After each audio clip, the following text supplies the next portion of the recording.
नमस्कार, नागरिक शास्त्र न्यूज मध्ये आपलं स्वागत आहे। प्रभाग क्रमांक 34 मध्ये जनसंपर्क जनसंवाद अभियान नगरसेवक हरिदास चरवड यांच्या माध्यमातून राबवलं जाते आणि दर रविवारी हे अभियान राबवलं जाते नागरिकांशी संपर्क साधण्यासाठी किंवा नागरिकांच्या समस्या सोडवण्यासाठी हे राबवलं जाते। आपण बघू शकता या ठिकाणी नागरिक देखील मोठ्या प्रमाणात उपस्थित आहेत। नागरिक आपल्या समस्या घेऊन या ठिकाणी येत आहेत आणि त्या समस्या सोडवण्यासाठी स्वतः नगरसेवक या ठिकाणी उपस्थित आहेत आणि नागरिकांशी चर्चा करत आहेत। समस्या तर नागरिकांचे खूप आहेत। महानगरपालिकेचे बजेट सादर झालेलं आहे। स्थायी समिती अध्यक्ष यांनी 15,000 कोटीचं बजेट सुद्धा सादर केलेलं आहे।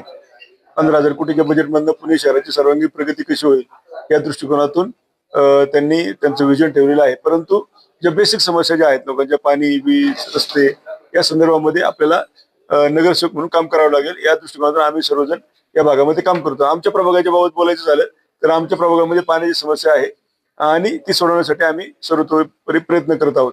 त्यासाठी बजेटची प्रयोजन असेल, साधारण 4 कोटी रुपये बजेट पाण्याच्या संदर्भामध्ये आम्ही आमच्या प्रभागामध्ये प्रभाग क्रमांक 34 मध्ये टाकलेला आहे। मग दायरीचा परिसर असेल, नवीन आलेला किंवा नरेगावचा परिसर असेल, वडगावचा काही परिसर आहे, त्या भागामध्ये पाण्याची अडचण आहे आणि त्या दृष्टिकोनातून पाण्याची समस्या व ती कशी सोडवता येईल तर पाण्याची आपल्याला पाण्याच्या टाक्या ज्या आहेत इलेव्हेटेड ते करावं लागतील। आपल्याला पाण्याच्या लाईन्स ज्या आहेत त्या डेव्हलप करावं लागतील। त्या दृष्टिकोनातून 4 कोटी रुपयाचं बजेट आता इम्प्लिमेंट झालेलं आहे आणि ते आमच्या बजेटमधनं इम्प्लिमेंट झाले। त्यामुळे आम्हाला ज्या ज्या ठिकाणी गरज वाटते त्याच ठिकाणी आम्ही काम करून ते पूर्ण करणार आहोत। दुसरी समस्या जी आहे ती या भागामध्ये गार्डन नाहीये किंवा ग्राउंड नाहीये। सर्व अम्युनिटी स्पेसेस ज्या आहेत त्या ताब्यात घेऊन त्यासाठी सुद्धा बजेट जवळजवळ 4 कोटी रुपयाचं बजेट आम्ही टाकलेलं आहे।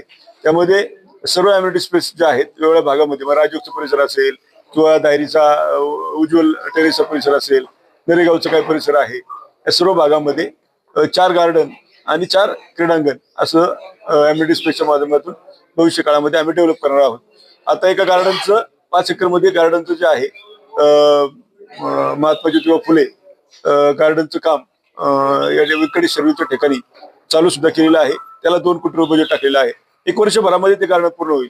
असं विविध क्षेत्रामध्ये कसं काम करता येईल याचा प्रयत्न आमचा राहणार आहे।